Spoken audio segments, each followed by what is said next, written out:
안녕하십니까. 좋은 하루 보내고 계시길 바라겠고요. 이번 영상에서 다룰 이슈는 하이브 중국 법인 설립 관련된 이슈입니다.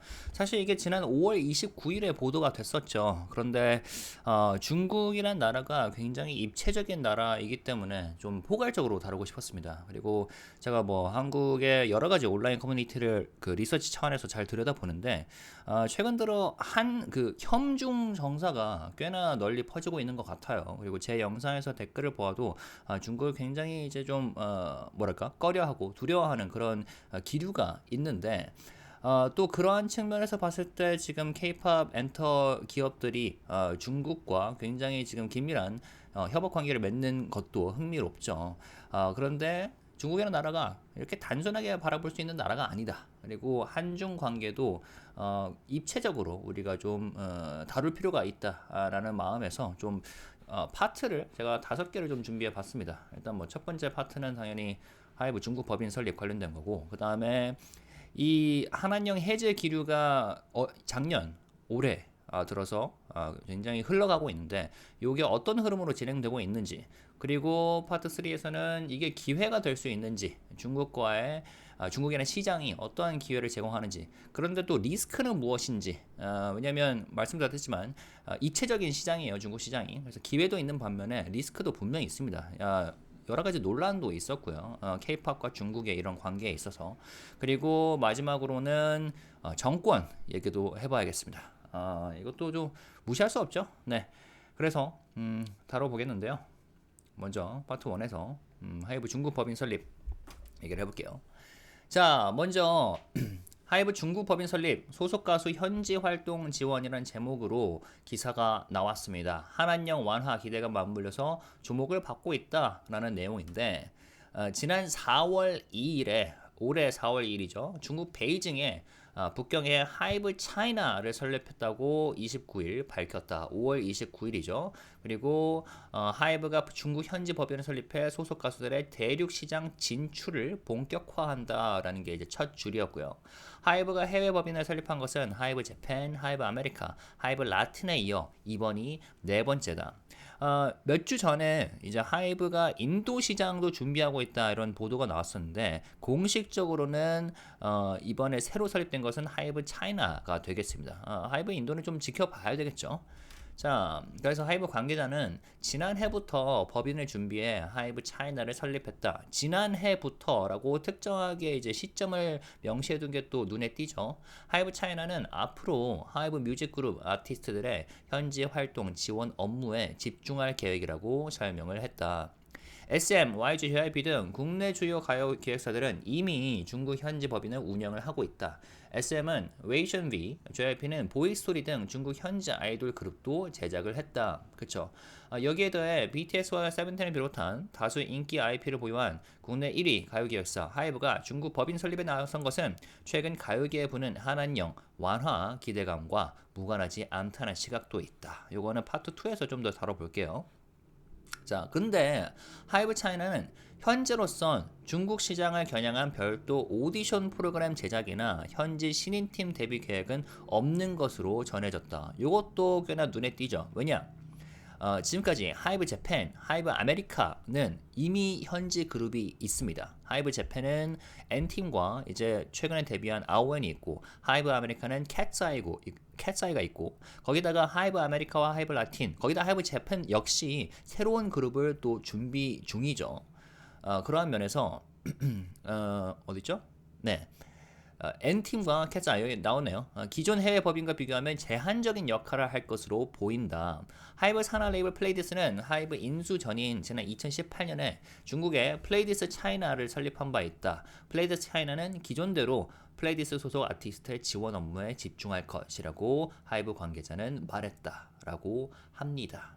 자, 그리고 여기에 더불어서 좀 이따가 플레이디스 관련된 그 아티스트 얘기도 할 건데, 세븐틴이 중국에서 꽤나 잘 팔립니다. 그렇죠? 매출이 잘 나와요. 그런 면에서 중국은 무시할 수 없는 시장이고요. 그런데 이게 또 제가 어떤 기사가 생각나느냐? 2023년에 하이브가 텐센트 뮤직과 협업 소식이 나온 적이 있습니다. 하이브에도 매력적인 중국 음악 시장, 방시혁 8년 만에 중국인 멤버 발탁하나 이런 기사였는데 하이브가 중국 음악 시장에 한층 더 공을 들이기 시작했다.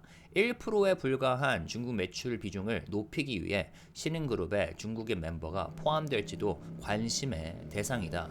하이브에 따르면 최근 중국 텐센트 뮤직과 음원 유통에 대한 계약을 체결을 했다. 텐센트 뮤직은 중국 최대 IT 기업인 텐센트 산하 계열사로 음원 플랫폼인 QQ 뮤직, 쿠거 뮤직, 쿠어 뮤직 등을 운영을 하고 있다. 그리고 텐센트는 최근에 하이브가 SM 주식을 매각을 한 그런 기업이죠. 하이브는 이미 중국 내에서 소속 아티스트들의 음원을 유통해 왔고 이번 계약은 음원 유통 관련 협력을 공식화한 것에 불과하다며 확대 해석을 경계를 했다. 자, 다만 그동안 중국에서 하이브의 음원은 전 세계 발매 시기보다 늦게 공개되었다. 이번에 정식 계약을 맺은 만큼 중국에서도 글로벌 발매 시기에 맞춰 음원 유통이 시작될 것으로 예상된다. 엔터업계에서는 하이브가 텐센트 뮤직과의 계약을 두고 하이브의 중국 진출 본격화로 바라보기도 한다. 이 말은 2023년부터 나왔었죠. 왜냐면 하이브가 북미와 일본에 치우쳐 있는 해외 매출에서 중국 비중을 늘려야 하는 과제를 안고 있기 때문이다라고 이 기사는 엔터업계의 입을 빌려서 해석을 하고 있고 그 다음에 BTS 연간 매출 얘기를 하고 있는데 지난해 그러니까 여기서 말하는 지난해는 2023년이니까 2022년 기준이겠죠. 해외에서 거둔 매출 1조 1,818억 원 가운데 북미와 일본에서 나온 매출이 89.5%에 이른다. 중국에서 거둔 매출은 1%에 불과하다. 그 다음에 하이브 입장에서 중국은 단지 매출 1%를 차지하는 작은 시장이 아닌 절대 포기할 수 없는 곳이다. 중국은 미국, 일본과 함께 해외 K-팝 시장 빅3 중 하나로 꼽힌다. 관세청 수출입 무역 통계에 따르면 올해 1, 4월 중국으로의 K-팝 음반 수출액은 약 252억 원으로 작년 같은 기간보다 195.7% 증가했다. 이때만 해도 2023년만 해도 셌었죠. 그리고 세븐틴이 미니 앨범 10집 FML이 꽤나 잘 팔렸고요. 아까 말씀드렸다시피. 그리고 이 같은 세븐틴의 신기록은 중국 소비자들이 만들어낸 것으로 여겨진다. 중국 팬들이 세븐틴의 이번 앨범을 200만 장 넘게 공동 구매한 것으로 알려졌다라고 이 기사에서 소개를 하고 있습니다. 455만 중에 200만 장 넘게. 자, 방시혁 의장도 K-팝이 전체적으로 위기에 빠졌다고 우려하면서도 중국에서 성장 가능성을 높게 평가했다. 2023년 3월 열린 관훈 포럼에서 K-팝 지표 중에 올라가고 있는 것은 중국에서 한한령에도 소비자의 힘으로 새로운 루트를 뚫어서 소비를 늘려가고 있다는 것과 인당 소비량이 늘어나고 있다는 것 두 가지다라고 말을 했다고 해요.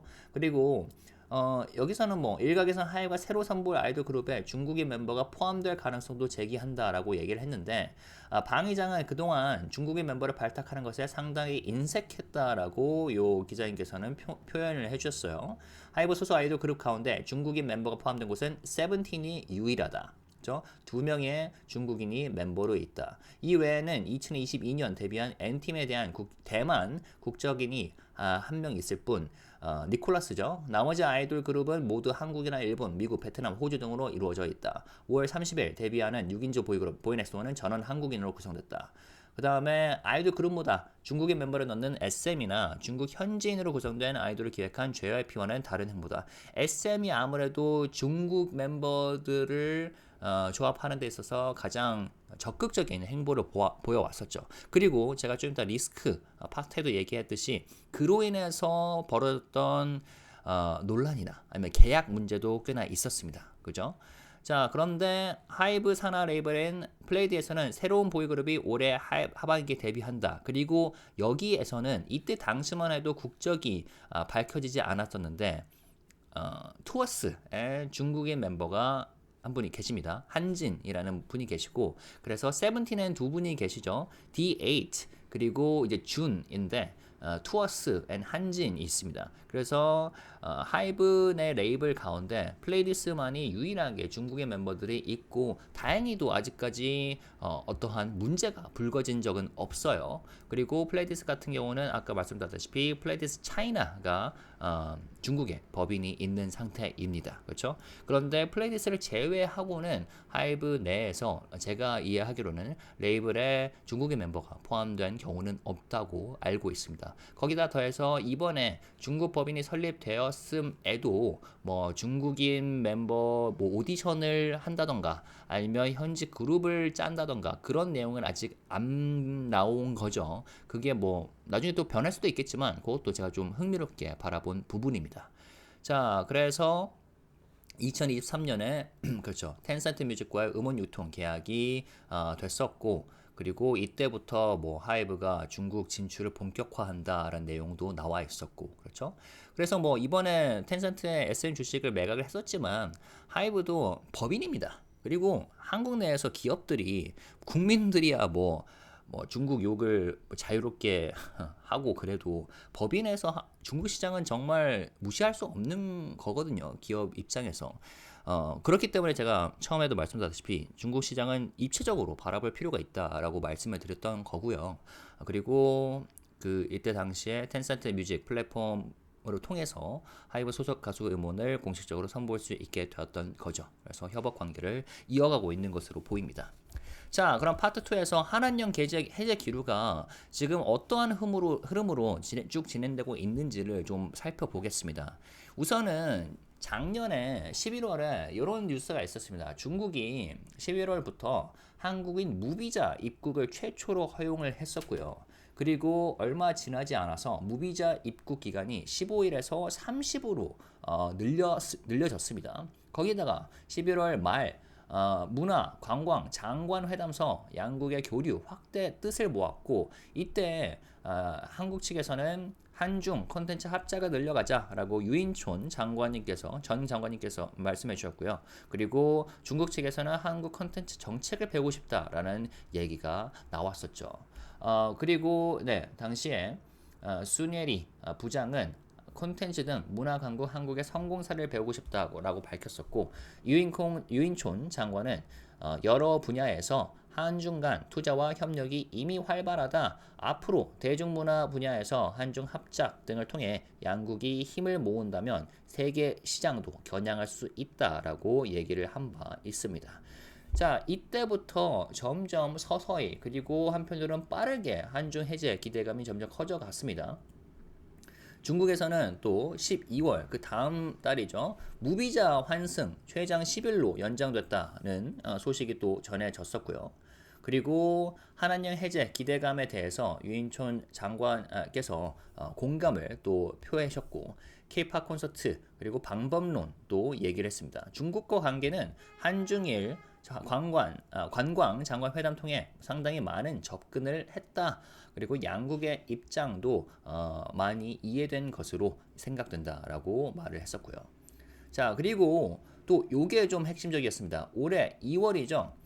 시진핑의 한국 대접이 달라졌다. 우원식과 나란히 앉아서 42분 회담을 했었다라는 내용도 있었고요. 이게 꽤나 좀 빅 뉴스였죠. 그리고 단독으로 한국경제에서 2월 19일에 이런 기사도 나왔습니다. K 콘텐츠 8년 족쇄를 푼다. 중국이 한한령을 푼다라고 얘기했었죠. 잠시만요. 제가 보니까 유인촌 장관께서는 네, 제가 아까 전 장관이라 했었는데 여전히 장관이십니다. 문화체육관광부 장관, 이건 죄송합니다. 자, 그래서 중국 정부가 이르면 오늘 5월께 한한령을 풀 계획인 것으로 판단됐다라고 얘기는 나눴는데 사실 한한령이 문서로 나왔거나 정책으로 공표가 된 건 아닙니다. 그래서 뭐 중국이 한한령을 풉니다라고 대대적으로 공시가 된 건 아직까지 없는데 아무튼 이런 기사가 나왔다는 것도 좀 흥미로웠었고 게다가 아이브가 또 상하이에서 중국 상하이에 방문을 했던 그런 보도 거기다 중국 매체 황구시보가 폭삭소 가수다를 극찬을 했다는 보도도 있었고요.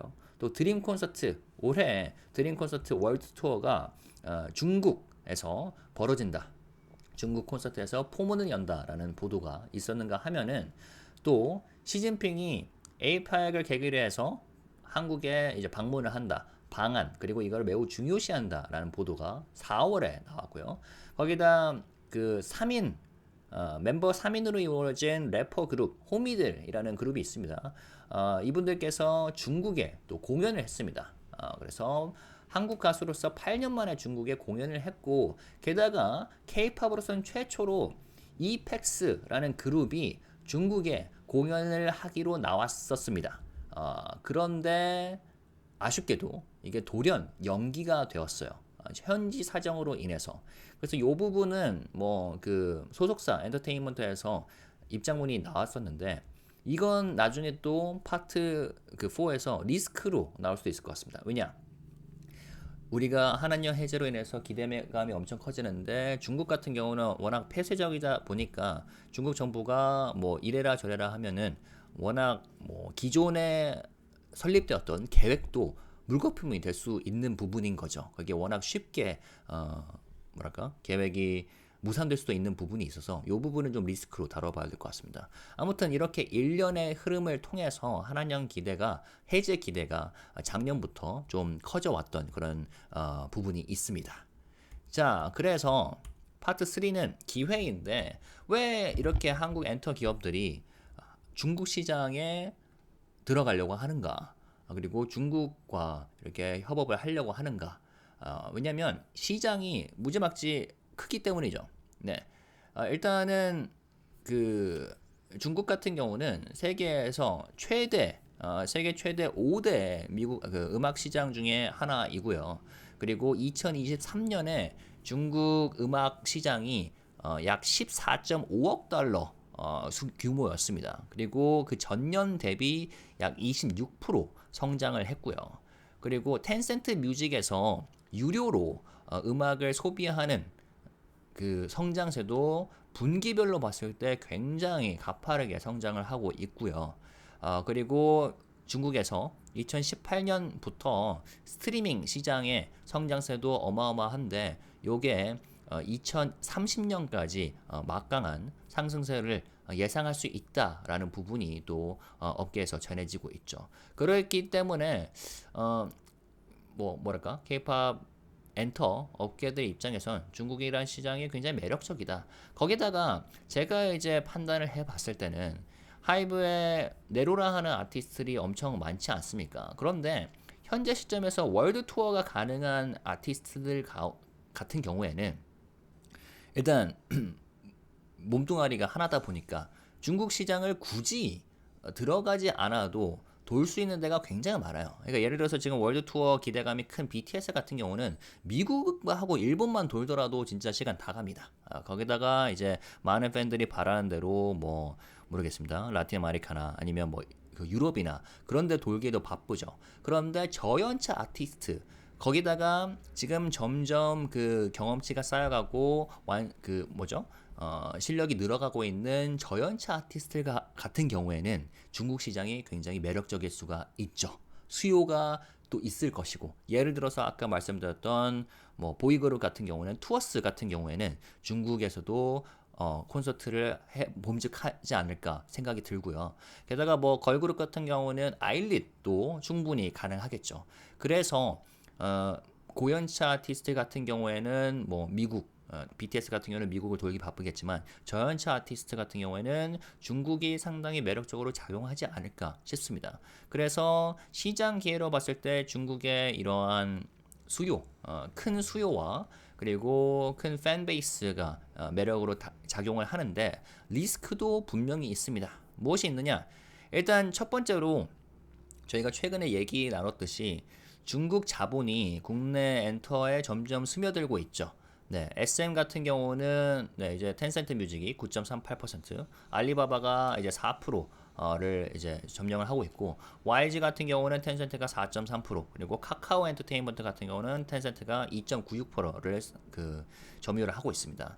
이랬을 때 전문가들에 따르면 외국 자본 요치가 긍정적인 효과를 낼 수는 있는데 중국 자본이 일정 수준의 시장 점유율을 확보한 이후에는 뭐 수수료를 인상한다던가 플랫폼을 종속한다던가 데이터를 독점한다던가 등 부작용을 일으킬 수 있다고 우려를 합니다. 그리고 데이터 같은 경우는 네, 그 한국 국민들의 데이터 개인정보가 중국에 유출이 되는 그런 사고가 굉장히 빈번하고 저는 그걸 볼 때마다 좀 굉장히 안타깝고 좀 위험한 부분이라고 생각을 해요. 그리고 또 이 외에도 예를 들어서 딥시크 같은 경우에도 그런 개인정보 문제 때문에 좀 리스크가 대두가 됐었죠. 게다가 뭐 여기서는 여행 콘텐츠를 얘기를 하고 있는데 소비자 정보가 플랫폼에 쌓이는 구조이기 때문에 특정 국적의 자본이 이를 통제하게 될 경우 산업의 주도권 자체가 넘어갈 가능성도 배제할 수 없다. 이 부분은 굉장히 우려를 해야 되고 우리가 IT 산업을 두고 봤을 때도 그 국가적인 차원에서 보호를 해야 할 그런 IP 그리고 뭐 뭐죠? 기밀 정보가 중국으로 유출된 사례도 꽤나 많았었죠. 여기에 대해서 뭐 이우진 국민대 경영학과 교수는 최근 테무의 개인정보 해외 유출 사건 등 중국 기업들의 데이터 관리 이슈가 이어지는 상황에서 중국 자본이 국내 시장에 대거 유입돼 또 다른 문제가 발생하면 소비자 불신이 커져 시장 전체가 위축될 수 있다고 말했다라는 의견도 내놓았고요. 그런 면에서 봤을 때 하이브 같은 경우는 중국 자본으로부터 비교적 자유롭죠. 그래서 그 부분에 있어서는 좀 안정성이 있다고 봐야 되는데 다른 기업들이 이제 중국 자본이 스며들고 있어서 최근에 역바이럴 문제가 좀 있지 않습니까? 그렇다고 했을 때 과연 중국 자본이 하이브 말고 다른 기업들 그리고 다른 아티스트가 잘 되길 바란다면 역바이럴 생각을 하는 경우도 있지 않을까 그런 우려도 할 수가 있겠죠.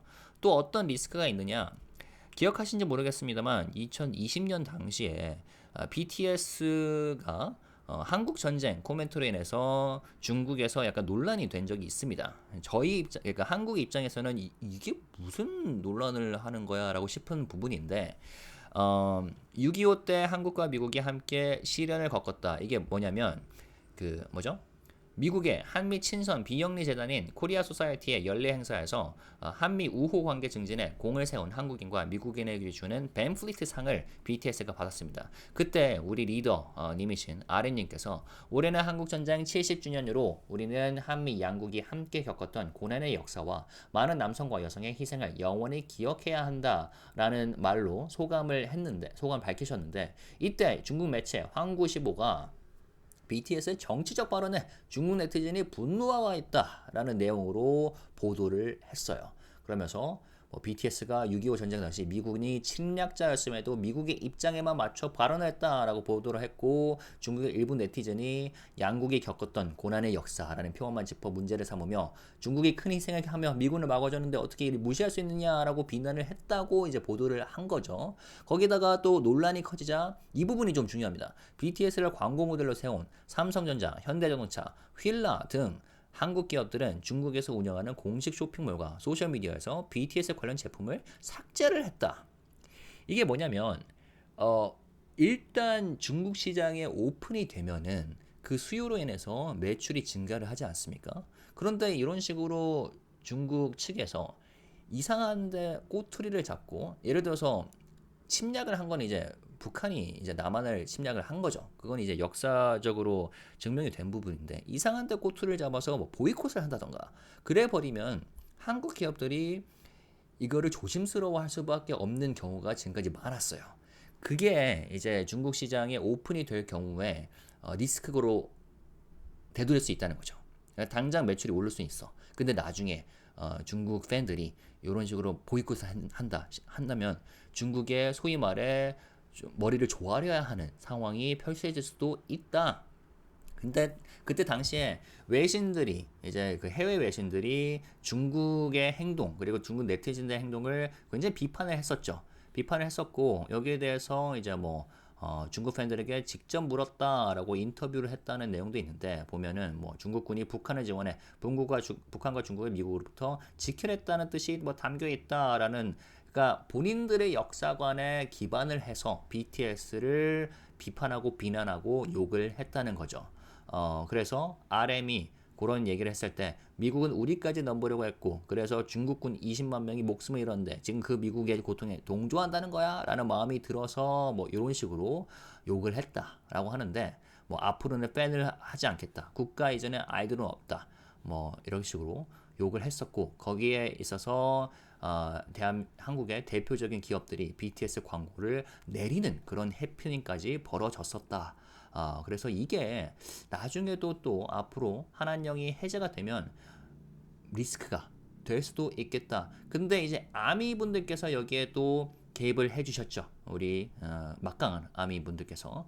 BTS 팬들 중국을 언급하지 않았는데 왜 중국이 화를 내냐라면서 중국 네티즌들의 분노가 도를 넘었다는 반응을 많이 보이셨고, 게다가 중국 아미분들 역시도 중국 내 팬들 대부분은 왜 중국인들이 화를 내고 있는지 그 배경은 이해하지만 많은 중국 팬들이 화를 내는 사람들의 목소리에 동조하지 않는다고 전했다고 합니다. 오히려 BTS를 위해 반박글이나 발언을 삼가고 있다고 말을 했다.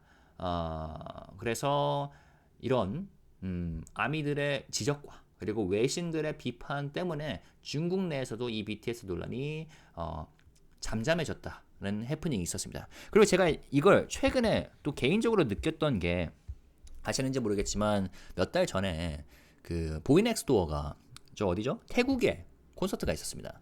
근데 그때 당시에 미얀마 지진 때문에 이게 취소가 됐어요. 전일에 취소가 됐는데, 그때 중국 팬들이 태국 콘서트에 이제 참석을 하기 위해서 갔다가 갑자기 취소되니까 우왕좌왕하면서 욕을 했던 그런 사건이 있습니다. 그 보이넥스도어를 욕을 했어요. 소속사를 욕한 것도 아니고, 물론 소속사를 욕한 것도 있겠죠. 근데 보이넥스도어를 욕하면서 어떻게 이렇게 갈 수가 있냐, 뭐 우리한테 인사도 안 하고 당신들 보러 여기까지 온 밴드는 어떡하라고. 근데 거기까지 욕하면 뭐 오케이. 근데 무분별한 루머를 양산을 했단 말입니다. 제가 이 자료는 이 영상에 없는데 제가 링크는 첨부해 드릴게요. 어떤 루머였느냐? 뭐 중국 팬들이 보이넥스를 보러 왔던 원도어 중국 팬들이 사망을 했다. 뭐 다 몇 명이 사망을 했다. 그리고 지금 길을 잃고 어떻게 할지 모르는 상황이다. 그것 때문에 트위터, 그러니까 X뿐만 아니라 위버스에 진짜 입에 담을 수 없는 욕을 보이넥스도 멤버들을 향해서 했었습니다.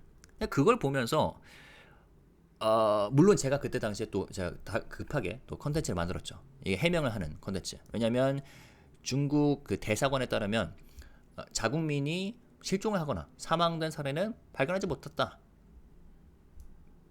그냥 무분별한 루머를 퍼뜨렸던 거죠. 그래서 그걸 제가 바로 잡고자 한국 컨텐츠와 영어 컨텐츠를 만들었었는데, 다행히도 그때 당시에도 우리 원도어 분들께서 국내 해외 원도어 분들이었습니다. 제가 그 원도어 팬 계정 한 분과도 소통을 하면서 또 영상을 만들었었는데, 덕분에 이제 그게 좀 정화가 됐었죠. 위버스에도 진짜 지저분한 글들이 많이 있었는데 그게 좀 보이넥스토어 멤버들을 향한 응원 메시지로 정화가 됐었어요.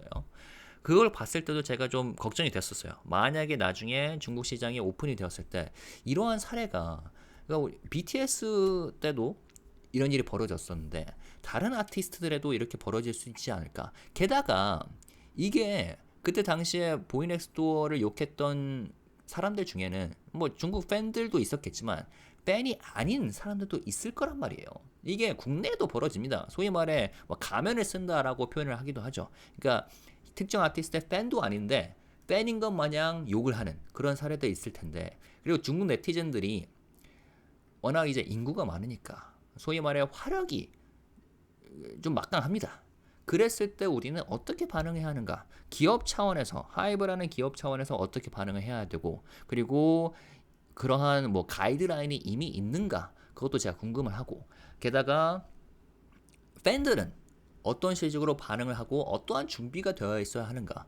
라는 좀 생각을 해보게 되는 거죠. 물론 저 같은 경우는 작년부터 이 채널을 운영하면서 여러 가지 해프닝에 있어서 적절하게 이제 사실 기반으로 컨텐츠를 만들고 영상을 만들고 목소리를 내는 거에 이제 점점 익숙해지는데, 이게 중국 시장으로 오픈되었을 경우에는 이게 단순히 한국어와 영어로 컨텐츠를 만드는 게 충분한가? 그런 생각도 좀 하게 됩니다. 왜냐하면 중국 내에서 뭐 게다가 중국은 보니까 제가 그때 당시에 웨이보라던가 아니면 바이두 같은 웹사이트에 들어가서 서치를 했었죠. 보이넥스와 관련해서 중국 매체들도 아예 개입을 해요. 그랬을 때 우리가 어떻게 하는 게 적절한 대응 방안인가 같은 고민도 하게 되었습니다. 자, 그래서 여기까지가 리스크 파트였고요. 마지막으로 그 정부 얘기를 해볼게요. 정권 얘기를. 뭐냐? 최근에 저희가 대선을 겪었죠. 그리고 이재명 씨가 대통령으로 이제 당선이 됐습니다. 그리고 뭐 중국도 들썩인다. 한중 관계 개선이 될 거라는 기대감이 있다라고 했는데 모르겠습니다. 지금 온라인 커뮤니티를 봤을 때 물론 안 그런 곳도 있겠지만 이재명이 대통령이 되면 한국은 중국의 속국이 된다. 아니면 이재명이 당선이 되면 뭐 나라가 망한다. 뭐 중국에 집어삼킨다. 아니면 중국이 대한민국의 모든 것을 집어삼킬 것이다. 뭐 그런 얘기가 돌더라고요. 그러니까 소위 말해 친중 프레임인데 이 제가 영상 초반에도 말씀드렸다시피 한국이란 나라는 중국과의 관계를 좀 진지하게 다뤄야 하는 국가예요. 그리고 친중이라는 거는 사실 문재인 정부 이전에도 그러니까 예를 들어서 이명박 뭐 이제 소위 말해 이제 이명박 정부 그리고 이제 박근혜 정부를 보수라고 하죠. 이명박 대통령도 친중을 했었죠.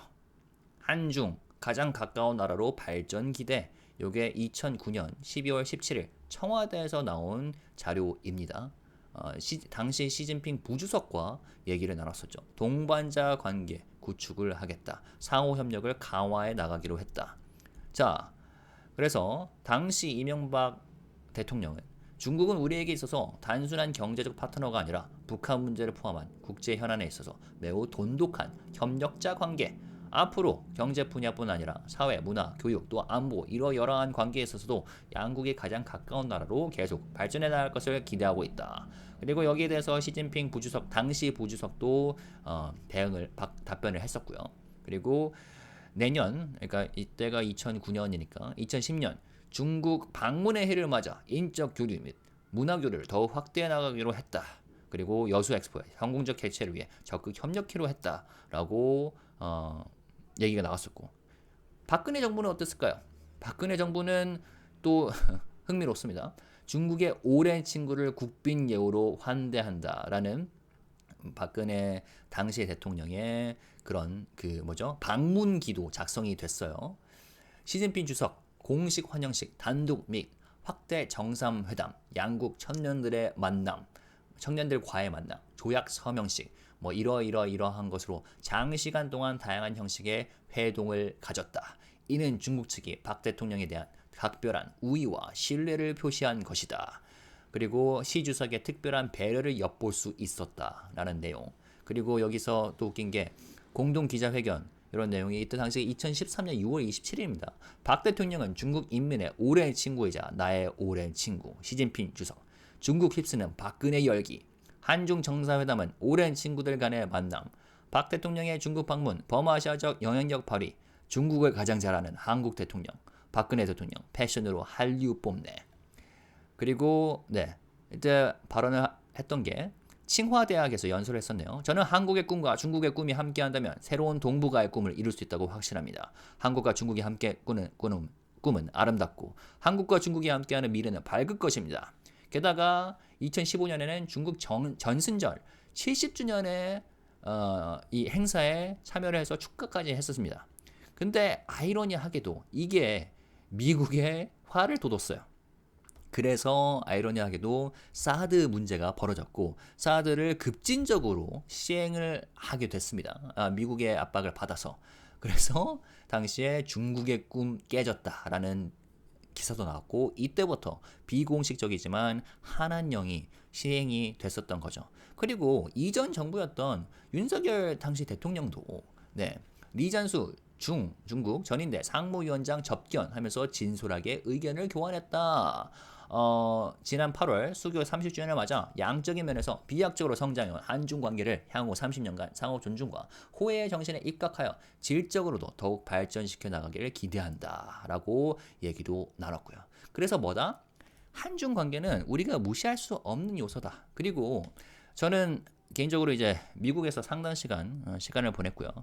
그 학창 시절을 보냈고 그리고 유명 미국 대학에서 동아시아학을 전공했습니다. 그러면서 이제 아시아의 이제 역사와 그리고 외교를 공부하면서 느꼈던 게 한국은 진짜 강대국 사이에서 둘러싸여 가지고 진짜 눈치도 잘 봐야 되는 반면 외교적으로 기민해야 되는 국가거든요.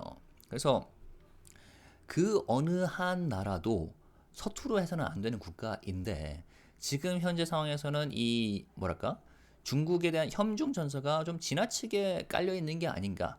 게다가 말씀드렸다시피 기업들은 중국 시장을 굉장히 중요시 여기는데 국민들 사이에서 치고받고 정치적으로 치고받고 싸우면서 뭐랄까 필요 이상으로 좀 두려워하지 않나. 그러니까 두려워라는 말이 맞나 모르겠는데 좀 그러니까 좀 프레임이 너무나 지나치게 스며들고 있는 상황이 아닌가 그런 우려가 듭니다. 물론 제가 말씀드렸다시피 강조드렸다시피 리스크 분명히 있어요. 그리고 조심해야 되는 부분이고 기업 차원에서도 그리고 팬 차원에서도 조심을 해야 되는 부분인데 지금 현재 정권에 있어서 좀 뭐랄까 좀 모르겠습니다. 제 영상 댓글만 봐도 이게 좀 우려가 되는 부분이죠. 그런 부분이 있는데 그걸 우리가 좀 염두에 두면 좋겠다. 오히려 이재명 이제 대통령이 되셨죠. 이재명 씨는 중국에 할 말은 할 것, 불법 침범 어선은 격침해 버려야라는 멘션을 지난 2022년 때 해가지고 또 이것도 논란이 됐는데 논란 아닌 논란이 된 거죠. 그래서 외교적으로 잘 풀어나갔으면 좋겠다 하면서 제가 좀 그 부분을 언급을 하고 싶었습니다. 한국은 뭐 친미, 친중, 친일, 뭐 친러, 뭐 친북, 뭐 이런 여러 가지 워딩이 있는데 진짜 친이 붙어야 되는 거는 친국민 그리고 친한이죠. 저는 그 뭐죠? 양극화를 굉장히 안타까워하게 생각하는데 팀 코리아, 우리는 모두 팀 코리아다라는 점을 좀 염두에 뒀으면 좋겠습니다. 그래서 특히 제 구독자분들께서는 댓글을 적어주실 때도 모르겠습니다. 뭐 자유롭게 소통해 주는 거 좋아요. 좋은데 뭐 근거 없는 루머라던가 아니면 뭐 주장을 하실 때도 레퍼런스를 가져와 주시면 좋겠어요. 뭐 링크를 붙여주셔도 좋고 제목 그 기사 제목을 붙여주셔도 좋고 그래서 좀 근거에 기반하게 염려를 표현해 주실 때도 그런 식으로 소통해 주시면 좋지 않을까 생각이 듭니다. 자 마지막으로 요 기사 한번 짚고 넘어갈게요. 빗장 풀리는 중국 시장 K-팝이 아는 과제라고 박정선 기자님께서 적어주신 기사인데 중국은 한국과의 유익한 문화 교류와 협력에 대해 항상 열려 있다. 한국이 중국과 협력해 다양한 분야에서 양국 간 교류와 협력을 발전해 나가기를 바란다.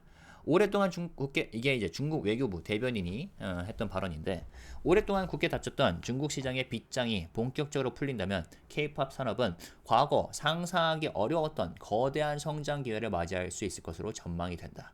9년이라는 긴 시간 동안 억눌려왔던 중국 팬들의 K-팝에 대한 갈증은 콘서트 시장의 폭발적인 확대로 이어질 가능성이 매우 크다.